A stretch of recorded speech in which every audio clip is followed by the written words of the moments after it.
की जय।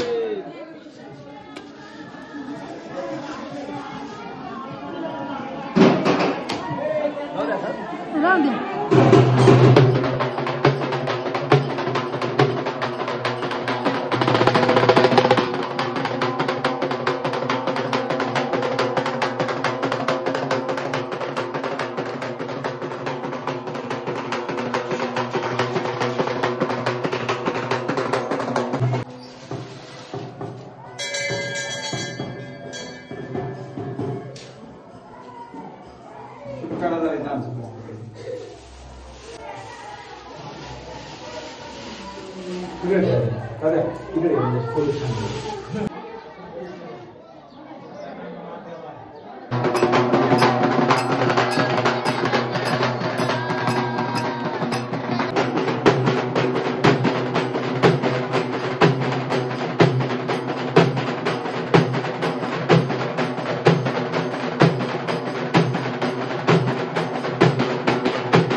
दोन दोन घेऊन टाका. पण धर्माच्या अनुसारी जाऊ दे. अजून एक बघा ना, असं थोडंसं. चला या बागेत या कोण, चला या या चला.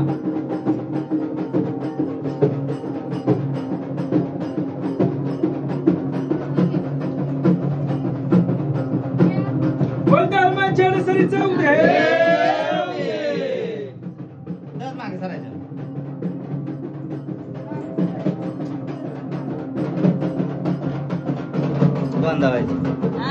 दोन धावायचं नीट नीट खाली सोडा. खाली सोड, खाली हाताने सोडा. खाली सोड, हाताने हाताने खाली सोड. टाकू नको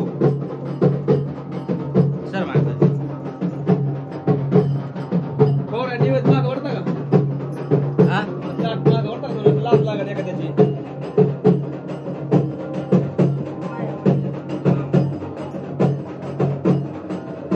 विष्णू आणि विष्णू घ्या आडवी. कट कर. धर्माच्या अनुसारी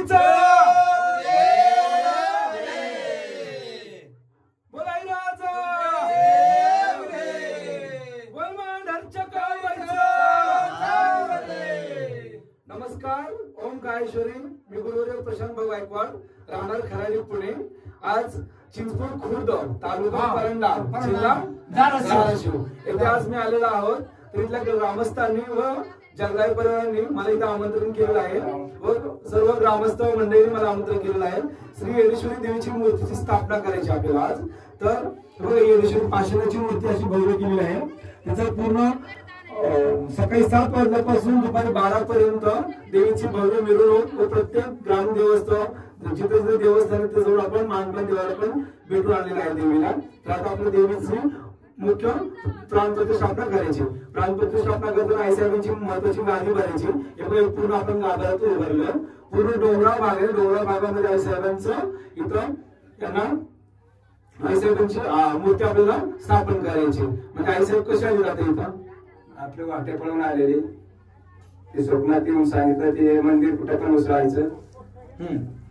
आमचं मंदिर वाटपाळात आहे. आमची जे आमचं हे होते ना घर मंदिर होतं आमचं गावात. म्हणजे आईसाहेबांनी त्यांना साक्षात दर्शन दिले की माझं तिथं मंदिर बांधा. म्हणजे ग्रामस्थांनी व इथल्या परिवारांनी सर्वांनी एकत्र येऊन आज खरंच खूप छान वाटलं गावामध्ये येऊन.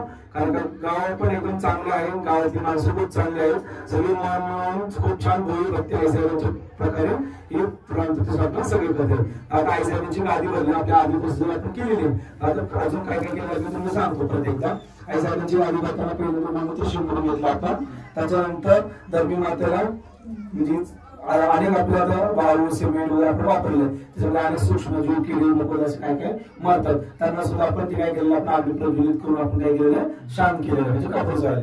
त्याच्यानंतर आईसाहेबांची रोटी म्हणून आपण एक हिरवा ब्लाउज पीस वापरलेला आहे. त्याच्यानंतर केळीचं फुल, त्याच्यानंतर मोती पवा, सोन्याचा मणी, चांदीचा मणी, तांदूळ, हळकुंड, खाली खोबरी वगैरे सामान. आणि आईसाहेबांनी सर्वांच्या ग्रामस्थांनी एवढं चांगल्या प्रकारे आईसाहेबांची प्राणप्रतिष्ठापना करत आहे. तर सर्वांच्या तिच्या येणाऱ्या सर्वांना धरायला गोळा म्हणून आपण काय केलं थोडं धर सुद्धा टाकलेलं. तर आईसाहेबांच्या त्यानंतर अभिषेक करायचं. त्याच्यानंतर आईसाहेबांना आपण प्राणप्रतिष्ठापना करायचे. आता आपल्याला काय करायचं निवेद टाकायचे. निवेद आपल्याला निवेद 21 सलाफुलीची फुलं, चाफ्याची फुलं, आल्याचा तुकडा, हिंगाचा खडा हे सगळं आपण काय करत आहोत याच्यामध्ये टाकत आहोत. यासाठी काय आईसाहेबांना एक जीव आईसाहेब म्हणजे आपण मूर्ती आणलेली असतो पाषाणाची पण याच्यामध्ये जीवनपणा आईसाहेबांना द्यावा व आईसाहेबांनी आपल्या वरती पारख ठेवावी म्हणून आपण आईसाहेबांची प्राणप्रतिष्ठापना करताना पूर्ण विधीपूर्वक सकाळी कलश होऊन झालेला आहे. ब्राह्मणांच्या हातून पूजा झालेली आहे. आता आपल्याला काय महाराज म्हणते नाही आता आलेलं की पांडुरंग महाराज ठीक आहे. आता त्याच्यानंतर पांडुरंग महाराजांचं पण कीर्तन होईल, आयरनची गाणी होईल. आणि आता पहिले आपण काय करू आईसाहेबांची पहिली गादी भरतो. आता गादी भरता मी तुम्हाला सांगितलं काय काय टाकलेलं प्रथम आपण काय करायचं आपण टाकून आईसाहेबांचा गजर करायचा. बघाई राजा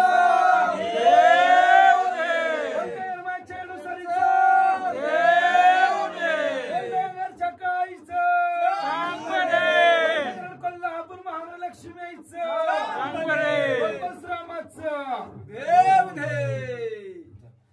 का आपण धन्यवाद करू का बंद सर चढून देऊ राहू दे. राहू दे सुरुवात. वर धरू का असं वरती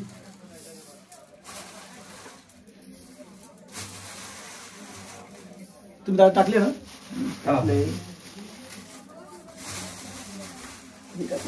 थांबा. हे बघा पंचदाचा तुकडा, सोन्याचा मणी, चांदीचा मणी, मोतीपोव आपण याच्यामध्ये टाकत आहोत. आता इथल्या ग्रामस्थांनी एवढ्या आवडीने बसवले आईसाहेबांना येडेश्वरीला. राईस प्रत्येकाच्या तिच्या येण्याने सर्वांना धनलाभ झालं पाहिजे, सुख शांती निर्माण झाले म्हणून आपण काय करायचंय, धन टाकायचे आईसाहेबांच्या. आता निवड दाखवा. स्वीट लाईव्ह ना तुम्ही त्या लाईव्ह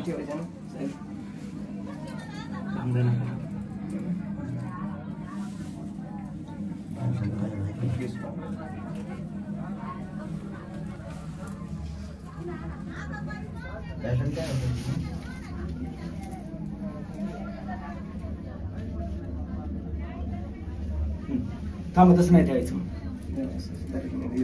एक एक हात एक एक.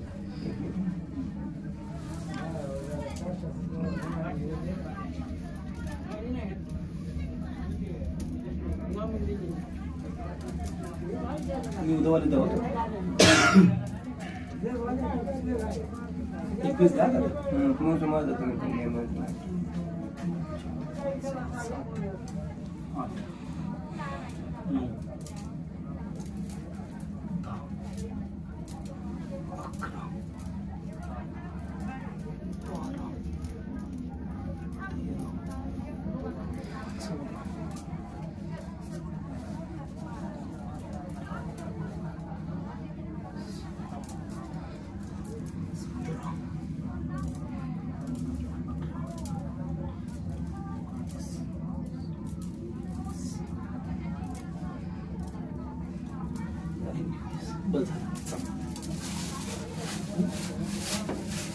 फुलं आणत आता.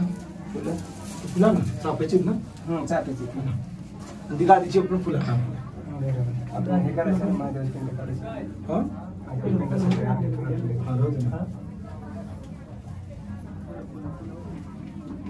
सुट्टी करायची. बघा आईसाहेबांना आपल्याला चाफ्याचं फुलं आवडतं, त्यासाठी आपण ही फुलं सुद्धा आपण आईसाहेबांना समर्पित करत आहोत गादीवरती.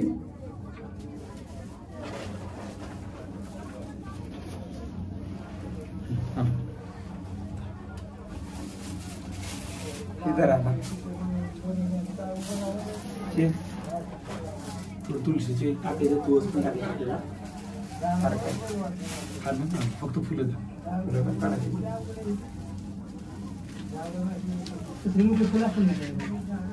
दिलते की मी मागाशी गाडीतनं काढून ती टाकली ना बाहेर खाली. मोकळे फुलं दिली. ठेवा तिथं आता पाहिजे. मोकळी फुलं होती ना. आता काय करा, करायला नाही ना आपलं. बघा कसं काय नाही करायचं. बाजरी ब्लाउज पीस द्या. नंतर करायचं आणि मला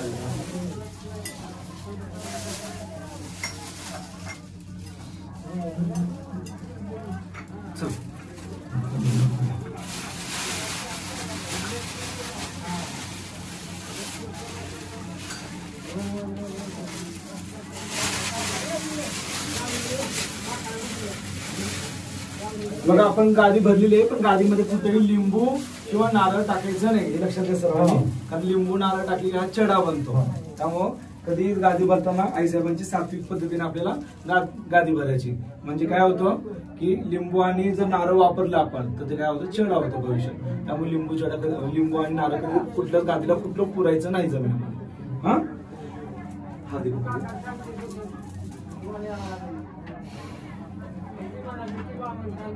बोलाई राजा उदे वंदे अरमाची अडसरीचा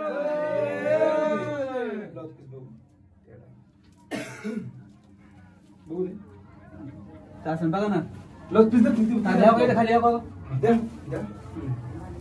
मोठे आहे ना. आपण जा याच्यावरती परत एक ब्लाउज पीस हातरायचं आपलं पूर्णपणे. थोडस रस्ता सोडा असं. बोल अरमाच्या सरीचा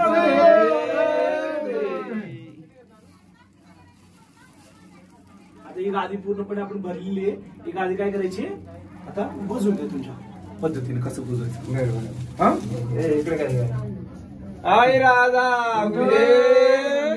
बोली सरीचा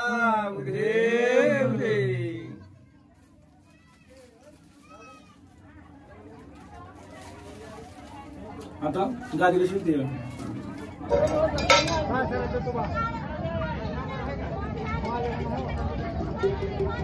चांगलं पाणी लागेल ना. हा चांगलं पाणी कळशी आले मोठे कळशी पाणी आहे इथं खाली आहे. ठीक आहे ती पाणी कळशातलं घ्यावं लागतं. हा तशीच घ्या आता उभा घेतो ना पूर्ण येते. ठीक आहे लक्ष दे का तात्या द्या मी इकडे मध्ये येऊ नका. हा घ्या बाहेर घ्या.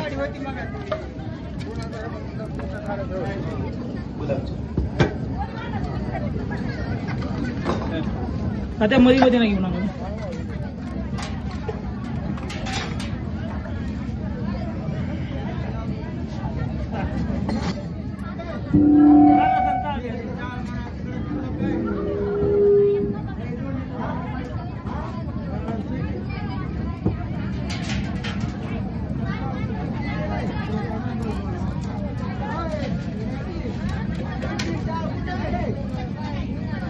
हा बसून घेऊ खाली बसून.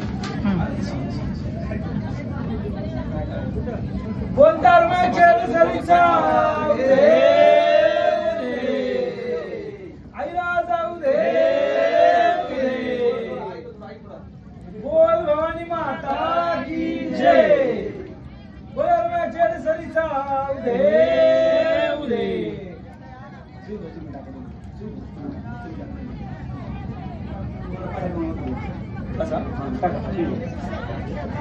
बोल धर्माच्या सरीचा उदे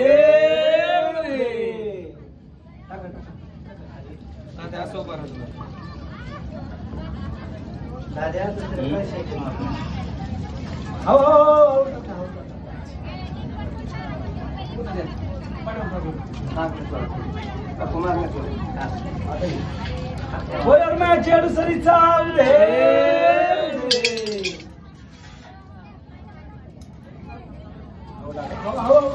तुमची बी आंघोळ झाली पाहिजे मला.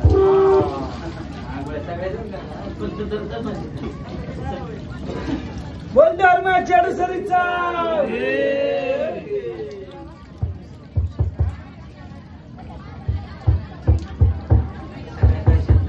थोडं थोडं पाणी टाका. जेवढ्या आणल्या घरी येऊन तेवढ्या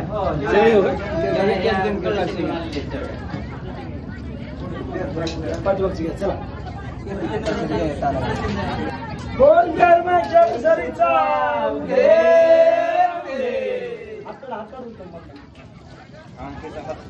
हात फिरवू नका. नाही नाही पुढं नाही नाही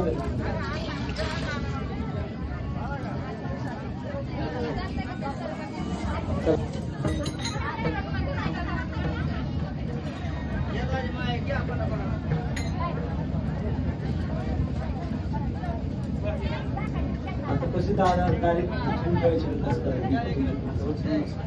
डायरेक्ट ठेवायची नंतर बाकी सगळं नंतर बघतो सगळं झाली ना मग चालतं. पहिला एवढं वेळ लागतो. गेला टेलरला म्हणा फोन कर म्हणा आमच्या मिस्त्रीला म्हणजे ती एवढा अंतर सुटलं येणार ना ते येणार एवढं मोठं घ्या चला.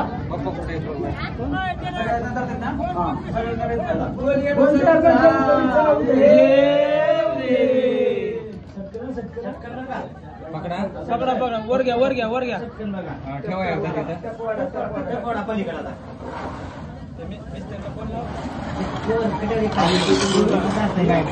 बोल धर्माच्या सरीचा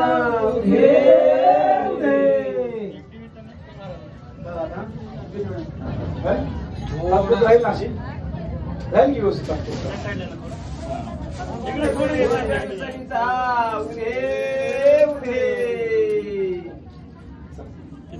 काय करा कशाला म्हणता इथं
देव बैसले सिंहासनी हरिहा याचका पुरे धनी एकाच्या कैवारी थोडस तिकडं होता का तिरका भोगवी बहुताची कोडे तुम्ही आता थोडे थोडे थोडे शांत बसा दोही ठाई तुका तुम्ही काही बोलू नका मला बोलू द्या नाही पडू देत सुका देव बैसले सिंहासनी हरिया याचका पुरे धनी पांडुरंगा करो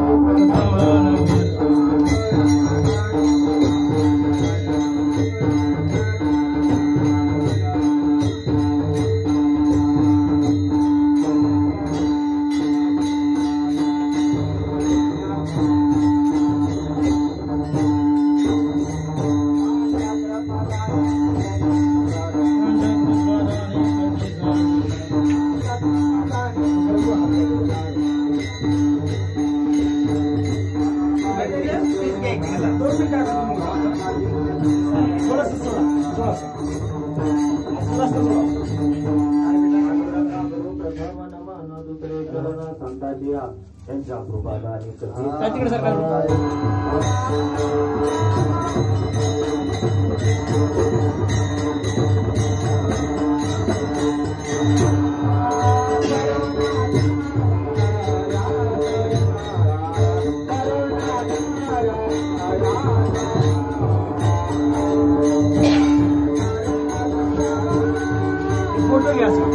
विराजमान झालेले आहेत. पण कोणतेही नैवेद्य दाखवताना आपण हा सात्विक पद्धतीने नैवेद्य दाखवायचा आहे. कोणी नैवेद्य दाखवा, कोंबडे बकरं कधीही कापायचं नाही देवाच्या नावाखाली. खरंच पशु हत्या झालीच नाही पाहिजे. मी सुद्धा स्वतः मोठे मोठे कार्यक्रम करतो वगैरे असे बरेच कार्यक्रम करतो. पण प्रत्येकाला एकच सांगणं असतं की देवाच्या नावाखाली पशु हत्या करायची. बकरं कोंबडे काही देवाला लागत नाही. देव हा भक्तीचा भुकेल आहे. काय देव हा भक्तीचा भुकेल आहे आणि तुमच्या आमच्यासारखे कशाचे खायचे भुकेल आहे. बरोबर ना. देवाला बकरं कापायचं आणि देव खातो का नाही कापत. एवढा बघा आज आनंदाने कार्यक्रम केला. काही काही ठिकाणी आनंदाने कार्यक्रम करतात पण साईडच्या पाठीमध्ये 10 बकरे 15 बकरे असे कापले असतात. पण ते काय होतं त्यात बेवडांचा राडा खानदांचा राडा मला नाही भेटलं तुला नाही भेटलं हा आणि रिश्ता जागा रखरख करते. ही सात्विक पद्धतीने आईसाहेबांच्या आज प्राण प्रतिष्ठापना केली आपण. ती खरंच आनंदमय आनंद आहे आणि महाराजांनी पण तेच सांगितलं आणि मी सुद्धा तुम्हाला तेच सांगतो. तुम्ही देवाला नैवेद्य दाखवा. देवाला गोडाचा नैवेद्य चालतो. पुरणपोळीचा आपण किती कार्यक्रम करतो 5 पावली करतो. जागरण बंद असतो कार्यक्रम असतो पण 5 पावली करताना देवाला आपण काय करतो पुरणपोळीचा नैवेद्य दाखवतो. आता मग सगळे जर म्हणत असेल सगळ्यांना मनात विचार करत असेल की बकरं कोंबडं कापायचं नाही असं तर पशु हत्या करायचं असं महाराज तरी सांगतायत. परंतु तुळजापूरमध्ये अष्टमीच्या दिवशी होमाला बकरं पडतं. माहिती तुम्हाला माहिती का माहिती का नाही कधी बघितलं नाही व्हिडिओ. तुळजापूरच्या गावामध्ये आई अंबाबाईच्या दिवशी अष्टमीच्या दिवशी किंवा नवमीच्या अगोदर 1 दिवस अगोदर की बकरं पडतं. बकरं हे बोपी धरतात आणि ते कापलं जातं. परंतु ते बकरं हे दैत्याला नियम आहे तिची पूजा केली जाते. एकदाच ते बकरं म्हणजे एकदाच तो बळी आपण कशात दिला जातो तो होमात दिला जातो. पण ते बकरं पूर्ण धडासकट ते होमात जळतं त्याचं कोण खात नाही हे लक्षात घ्या. आता लोक म्हणायचे तिथं बकरं कापतात मग आम्ही बकरं कापतो तर काय चुकीचं. पण तुम्हाला सांगतो तुम्ही व्हिडिओ बघा बकरं पूर्ण होमामध्ये पडतं आणि ते होम पूर्णपणे जळतं. ते दैत्याला एकदम बळी म्हणून दिलं जातं. तर कोणी ते बकरं खात नाही. त्यामुळे कोणतेही देव करा कोणताही जागरण करा कुठल्याही देवऋषीला वगैरे काही निवेदन पण जर तुमचा कार्यक्रम जर करत असेल मला मोठा देवऋषी आला तो म्हणजे 5 कोंब लागतील त्याला म्हणायचं मला कार्यक्रम करायचा काही होत नसतं. तो म्हणाल की नाही तुमचा असं होईल. आता काही काही लोक मी कार्यक्रम करतो पण चांगली सुपारी वगैरे ठेवतो शेवटी त्यांच्या हात कोणतरी म्हणतं नाही रक्तासाठी हा दिला पाहिजे रक्तासाठी हा दिला पाहिजे. मी असे कार्यक्रम काय करतो कॅन्सल करतो. स्वतः मोठे मोठे कार्यक्रम करतो. काय गरज नाही मला या कार्यक्रमाची. अशी भरपूर लोक असतात की नाही दादा आपण म्हटलं तुम्हाला ज्याचं खायचंय ना देवाच्या नावाखाली नका करू. तुमचं खाद्य तुम्ही खाता वगैरे नंतर ना कार्यक्रम झाल्यानंतर 6 महिन्यानंतर 1-3 महिन्यानंतर आणून खावा. परंतु देवाच्या नावाखाली कोणी बकरं कोंबडं कापायचं नाही. आता थोडक्यात सांगतो ही येरमाळ्याची येडेश्वरी सर्वांना माहिती असेल. येडाई ही येडाई एक 11 रुपयाची ही आपल्या इथं कशी काय इथं म्हणजे येरमाळ्यामध्ये कशी काय माहिती सर्वांना माहिती सर्वांना माहिती असेल तर तुम्ही बऱ्यापैकी सांगता. चुकलं असेल तर माफ करा मी पहिल्यांदा सांगतो बरं का. तर माझ्या महाराजांनी चुकीच्या पद्धतीने सांगितलं. ज्यावेळेस प्रभू रामचंद्र हे वनवासाला निघाले होते, काय ज्यावेळेस प्रभू रामचंद्र हे वनवासाला निघाले होते तर फिरत, आता रामकुंड वगैरे माहिती ना आपल्या यरमायाची येड्याची रामकुंड वगैरे माहिती ना, हा असं फिरत फिरत येताना ज्यावेळेस रामाची सीता कोणी उचलून घेऊन गेली? अरे आवाज माहिती, जेवण साहित्य काय कोणी घेऊन गेली? रावणाने घेऊन गेली. रामाने ज्यावेळेस सीतेला अपहरण केलं त्यावेळेस राम हा वेडा पिसावानी सीता मातेला शोधत फिरत होता. शोधत फिरत असताना वनवन रानावानी जंगलोजंगली फिरत होता. फिरताना हे जे आपले महादेव आणि शंकर पार्वती हे वरती बघून हे रामचंद्राला बघत होते की खरंच की म्हणजे पार्वतीने महादेवाला प्रश्न केला, म्हणजे प्रभू खरंच की राम हे सीतेसाठी एवढे वेडे आहेत का की तिला शोधण्यासाठी एवढं पळत आहेत? स्वतः हे विष्णूचे अवतार आहेत, ते काही करून ते त्यांना मिळवू शकतील. परंतु महादेव म्हटले नाही पार्वती, तसं नाहीये, कारण ही ज्यावेळेस आहे ती मानवी अवतार आहे. मानवी अवतारामुळे त्याला ते कार्य त्यांच्या कर्म सिद्धीवरती असल्यामुळे ते रामाची सीता ही ओळखणं गरजेचं आहे. त्यामुळे पार्वती माती म्हटली नाही, म्हणले मला आज रामाची परीक्षा घ्यायची. तर महादेव म्हटले नाही नको जाऊ म्हणे, तर राम हा एकतर म्हणजे तिला शोधण्यामध्ये एवढा दंग आहे की एखाद्या रामाच्या तोंडातून एखादा शब्द निघाला तर तुला ते सहन होणार नाही. ती म्हटली नाही म्हणे मला जायचं नाही म्हटले आणि मला रामाची परीक्षा घ्यायची.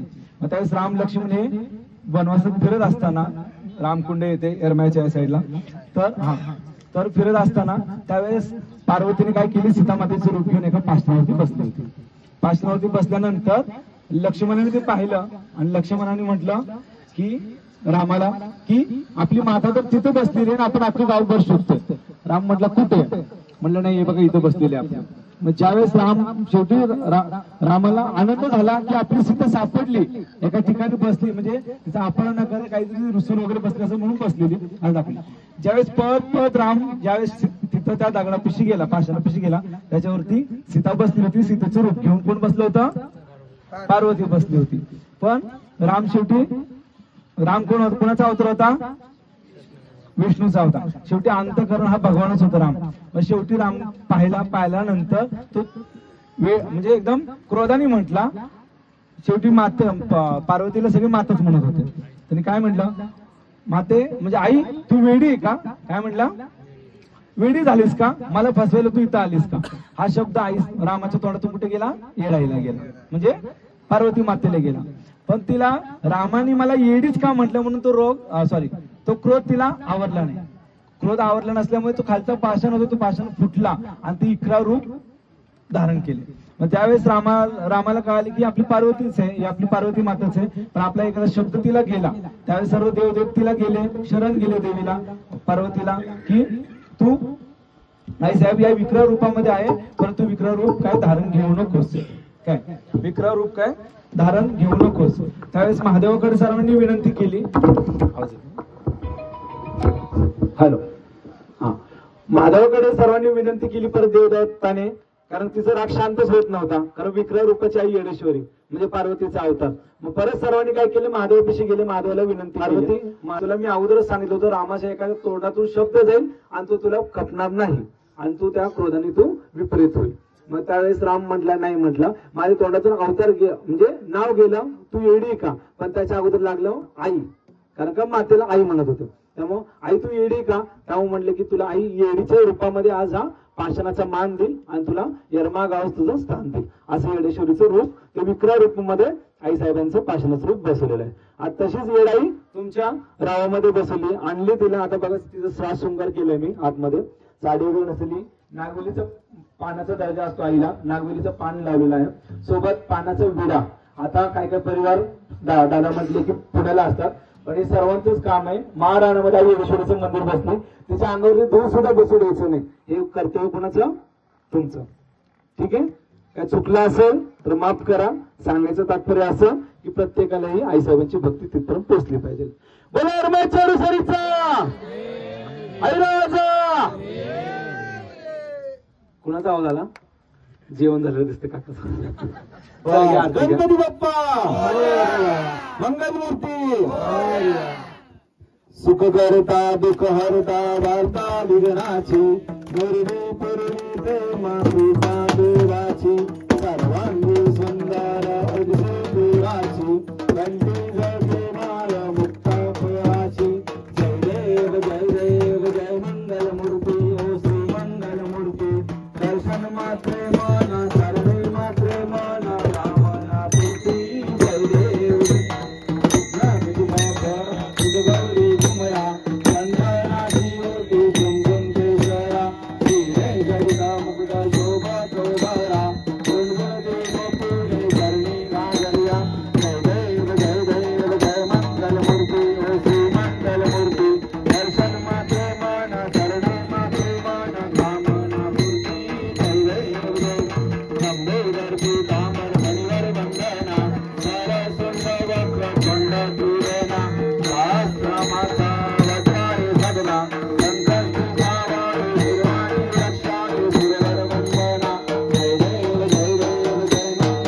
आहे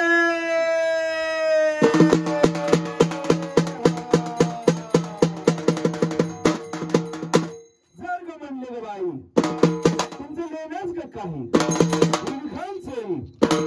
पांढराच बघा वर मग त्याची जाई मूग भरलं तांबडानी मरीचं लल्लाड ग भरलं कोण स्वार झाली वाघावरी करू आरती वाजत गाजत चालत बोलत आलीस ग बाई खेळ आलीस का ग बाई आठ खोड मेंढी पाणी आठ खोड मेंढी सांज खरी आईला एका बाईला आईला त्यांची आवड भारी यल्लम्मा मोचम्मा आणि गुरुगंबा सातम सवासनी आठवर पोतराज नववाज डबकरी दहावाज गाजकरी लोटांगण घालतो आणि त्याच्या चरणावरील